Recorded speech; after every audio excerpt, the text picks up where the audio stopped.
بسم الله الرحمن الرحيم. الحمد لله الذي أنزل على عبده الكتاب ولم يجعل له عوجا قيما لينذر بأسا شديدا من لدنه ويبشر المؤمنين الذين يعملون الصالحات أن لهم أجرا حسنا ماكثين فيه أبدا وينذر الذين قالوا اتخذ الله ولدا ما لهم به من علم ولا لآبائهم كبرت كلمة تخرج من أفواههم إن يقولون إلا كذبا فلعلك باخع نفسك على آثارهم إن لم يؤمنوا بهذا الحديث أسفا إنا جعلنا ما على الأرض زينة لها لنبلوهم أيهم أحسن عملا وإنا لجاعلون ما عليها صعيدا جرزا أم حسبت أن أصحاب الكهف والرقيم كانوا من آياتنا عجبا إذ أوى الفتية إلى الكهف فقالوا ربنا آتنا من لدنك رحمة وهيئ لنا من أمرنا رشدا فضربنا على آذانهم في الكهف سنين عددا ثم بعثناهم لنعلم أي الحزبين أحصى لما لبثوا أمدا نحن نقص عليك نبأهم بالحق إنهم فتية آمنوا بربهم وزدناهم هدى وربطنا على قلوبهم إذ قاموا فقالوا ربنا رب السماوات والأرض لن ندعو من دونه إلها لقد قلنا إذا شططا هؤلاء قومنا اتخذوا من دونه آلهة لولا يأتون عليهم بسلطان بين فمن أظلم ممن افترى على الله كذبا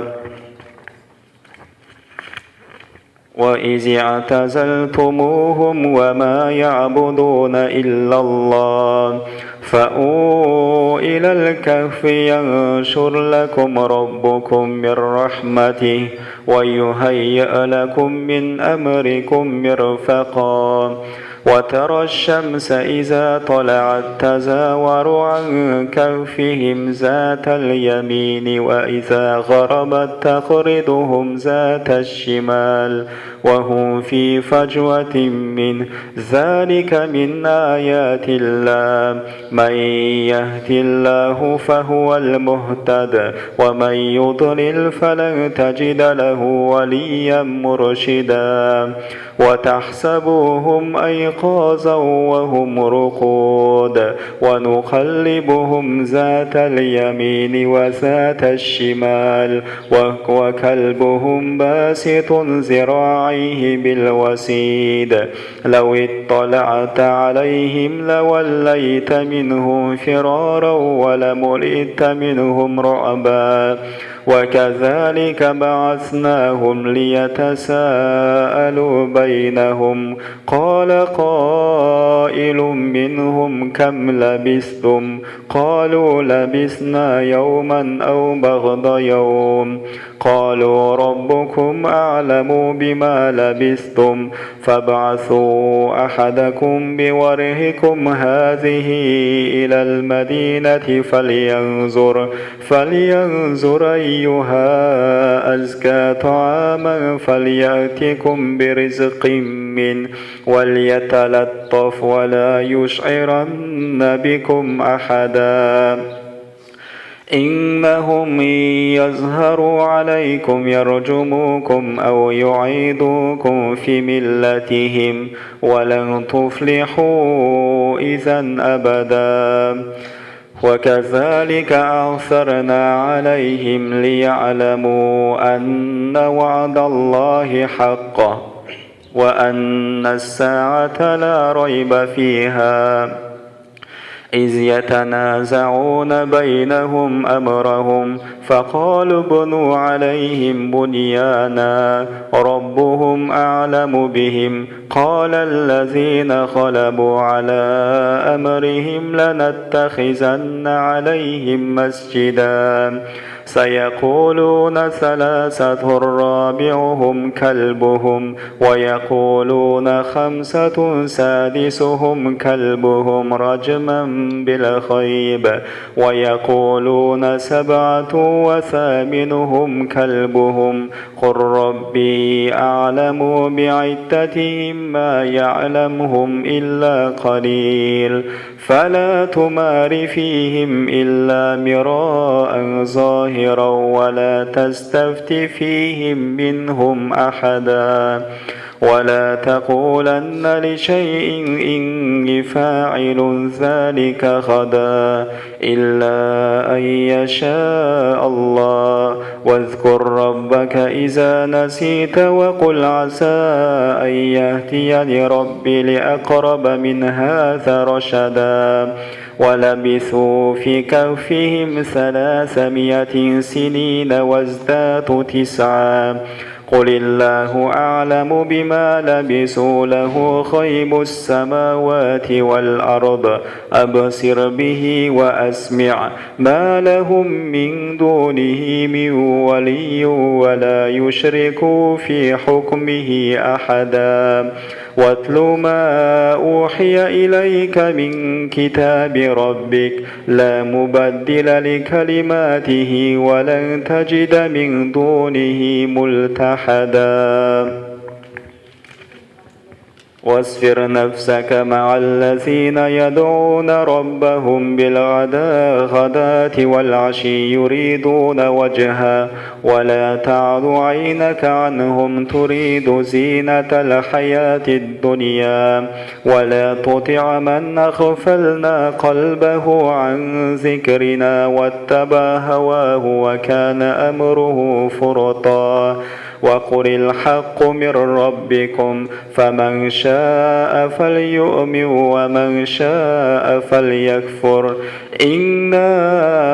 أعتدنا للظالمين نارا أحاط بهم سرادقها وإن يستغيثوا يغاثوا بماء كالمهل يشوي الوجوه بئس الشراب وساءت مرتفقا إن الذين آمنوا وعملوا الصالحات إنا لا نضيع أجر من أحسن عملا أولئك لهم جنات عدن تجري من تحتهم الأنهار يحلون فيها من أساور من ذهب ويلبسون ثيابا خضرا من سندس واستبرق متكئين فيها على الأرائك نعم الثواب وحسنت مرتفقا واضرب لهم مثل الرجلين جعلنا لأحدهما جنتين من أعناب وحففناهما بنخل وجعلنا بينهما زرعا كلتا الجنتين آتت أكلها ولم تظلم منه شيئا وفجرنا خلالهما نهرا وكان له ثمر فقال لصاحبه وهو يحاوره أنا أكثر منك مالا وأعز نفرا ودخل جنته وهو ظالم لنفسه قال ما أظن أن تبيد هذه أبدا وما أظن الساعة قائمة ولئن رددت إلى ربي لأجدن خيرا منها منقلبا. قال له صاحبه وهو يحاوره أكفرت بالذي خلقك من تراب ثم من نطفة ثم سواك رجلا لكن هو الله ربي ولا أشرك بربي أحدا. ولولا إذ دخلت جنتك قلت ما شاء الله لا قوة إلا بالله إن ترني أنا أقل منك مالا وولدا فعسى ربي أن يؤتيني خيرا من جنتك ويرسل عليها حسبانا من السماء فتصبح صعيدا زلقا أو يصبح ماؤها غورا فلن تستطع له طلبا. وأحيط بثمره فأصبح يقلب كفيه على ما أنفق فيها وهي خاوية على عروشها ويقول يا ليتني لم أشرك بربي أحدا ولم تكن له فئة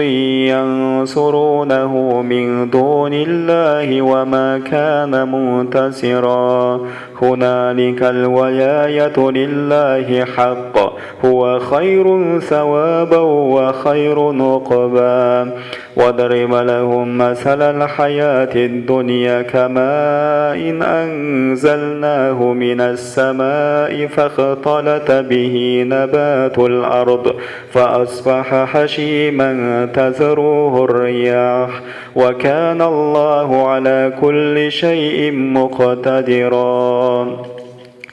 المال والبنون زينة الحياة الدنيا والباقية الصالحات خير عند ربك ثوابا وخير أملا. ويوم نسير الجبال وترى الأرض بارزة وحشرناهم فلم نغادر منهم أحدا وعرضوا على ربك صفا لقد جئتمونا كما خلقناكم أول مرة بل زعمتم أن لن نجعل لكم موعدا. وأودع الكتاب فترى المجرمين مشفقين مما فيه ويقولون يا ويلتنا ما لهذا الكتاب لا يغادر صغيرة ولا كبيرة إلا أحصاها ووجدوا ما عملوا حاضرا ولا يظلم ربك أحدا. وإذ قلنا للملائكة اسجدوا لآدم فسجدوا إلا إبليس كان من الجن ففسق عن أمر ربي أفتتخذونه وذريته أولياء من دون وهم لكم عدو بئس للظالمين بدلا. ما أشهدتهم خلق السماوات والأرض ولا خلق أنفسهم وما كنت متخذ المضلين عضدا. ويوم يقول نادوا شركائي الذين زعمتم فدعوهم فلم يستجيبوا لهم وجعلنا بينهم موبقا. ورأى المجرمون النار فظنوا أنهم مواقعوها ولم يجدوا عنها مصرفا. ولقد صرفنا في هذا القرآن للناس من كل مثل وكان الإنسان أكثر شيء جدلا. وما منع الناس أن يؤمنوا إذ جاءهم الهدى ويستغفروا ربهم إلا أن تأتيهم سنة الأولين أو يأتيهم العذاب قبلا. وما نرسل المرسلين مبشرين ومنذرين ويجادل الذين كفروا بالباطل يدحضوا به الحق واتخذوا آياتي وما أنذروا هزوا ومن أظلم ممن ذكر بآيات ربه فأعرض عنها ونسي ما قدمت يداه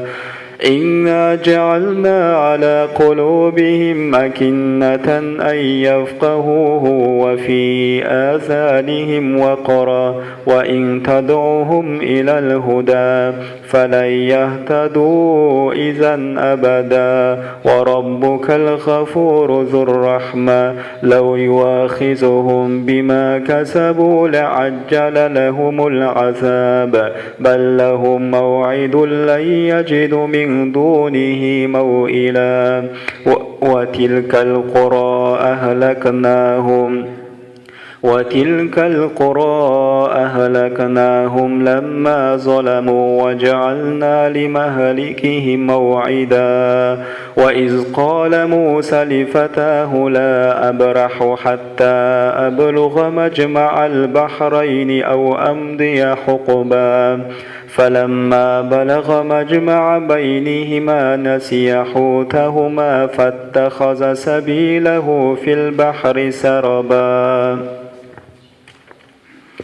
فلما جاوز قال لفتاه آتنا غداءنا لقد لقينا من سفرنا هذا نصبا قال أرأيت إذ أوينا إلى الصخرة فإني نسيت الحوت وما أنسانيه إلى الشيطان أن أذكره واتخذ سبيله في البحر عجبا قال ذلك ما كنا نبغ فارتد على آثارهما قصصا فوجد عبدا من عبادنا آتيناه رحمة من عندنا وعلمناه من لدنا علما قال له موسى هل أتبعك على أن تعلمني مما علمت رشدا قال إنك لن تستطيع معي صبرا وكيف تصبر على ما لم تحط به خبرا قال ستجدني إن شاء الله صابرا ولا أعصي لك أمرا قال فإن اتبعتني فلا تسألني عن شيء حتى أحدث لك منه ذكرا فانطلقا حتى إذا ركب في السفينة خرقها قال أخرقتها لتغرق أهلها لقد جئت شيئا إمرا قال ألم أقل إنك لن تستطيع معي صبرا قال لا تؤاخذني بما نسيت ولا ترهقني من أمر عسرا فانطلقا حتى إذا لقي غلاما فقتله قال أقتلت نفسا زكية بغير نفس قال جئت شيئا نكرا قال ألم أقل لك إنك لن تستطيع معي صبرا قال إن سألتك عن شيء بعدها فلا تصاحبني قد بلغت من لدني عذرا فانطلقا حتى إذا أتيا أهل قرية استطعما أهلها فأبوا أن يضيفوهما فوجد فيها جدارا يريد أن ينقض فأقام قال لو شئت لاتخذت عليه أجرا قال هذا فراق بيني وبينك سأنبئك بتأويل ما لم تستطع عليه صبرا أما السفينة فكانت لمساكين يعملون في البحر فردت أن أعيبها وكان وراءهم ملك يأخذ كل سفينة خصبا وأما الغلام فكان أبواه مؤمنين فخشينا أن يرهقهما طغيانا وكفرا فأردنا أن يبدلهما ربهما خيرا منه زكاة وأقرب رحما. وأما الجدار فكان لغلامين يتيمين في المدينة وكان تحته كنز لهما وكان أبوهما صالحا فأراد ربك أن يبلغا أشدهما ويستخرج كنزهما رحمة من ربك وما فعلته عن أمري ذلك تأويل ما لم تستطع عليه صبرا. ويسألونك عن ذي القرنين قل سأتلو عليكم منه ذكرا. إنا مكنا له في الأرض وآتيناه من كل شيء سببا فأتبع سببا حتى إذا بلغ مغرب الشمس وجدها تغرب في عين حمية ووجد عندها قوما قلنا يا ذا القرنين إما أن تعذب وإما أن تتخذ فيهم حسنا. قال أما من ظلم فسوف نعذبه ثم يرد إلى ربه فيعذبه عذابا نكرا. وأما من آمن وعمل صالحا فله جزاء الحسنى وسنقول له من أمرنا يسرا. ثم أتبع سببا حتى إذا بلغ مطلع الشمس وجدها تطلع على قوم لم نجعل لهم من دونها سترا كذلك وقد أحطنا بما لديه خبرا. ثم أتبع سببا حتى إذا بلغ بين السدين وجد من دونهما قوما لا يكادون يفقهون قولا قالوا يا ذا القرنين إن يأجوج ومأجوج مفسدون في الأرض فهل نجعل لك خرجا على أن تجعل بيننا وبينهم سدا. قال ما مكني فيه ربي خير فاعينوني بقوة أجعل بينكم وبينهم ردما. آتوني زبر الحديد حتى إذا سوى بين الصدفين قال انفخوا حتى إذا جعله نارا قال أتوني أفرع عليه قطرا فما استطاعوا أن يظهروه وما استطاعوا له نقبا.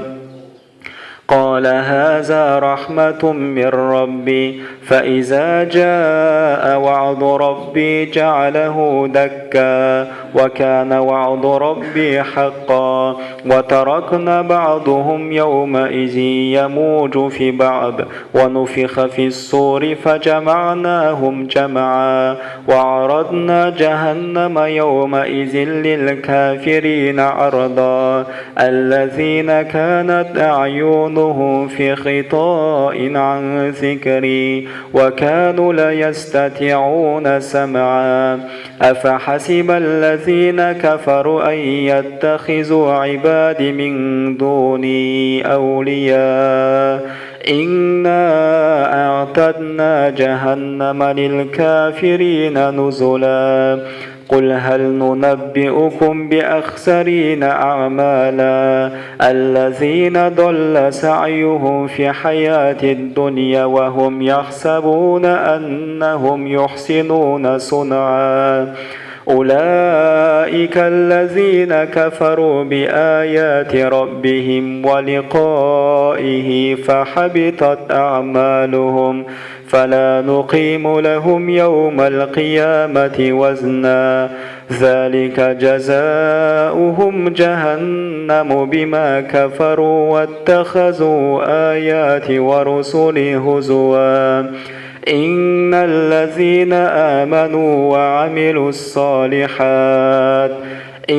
الذين آمنوا وعملوا الصالحات كانت لهم جنات الفردوس نزلا خالدين فيها لا يبغون عنها حولا قل لو كان البحر مدادا لكلمات ربي لنفد البحر قبل أن تنفد كلمات ربي ولو جئنا بمثله مددا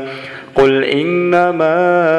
أنا بشر مثلكم يوحى إلي أنما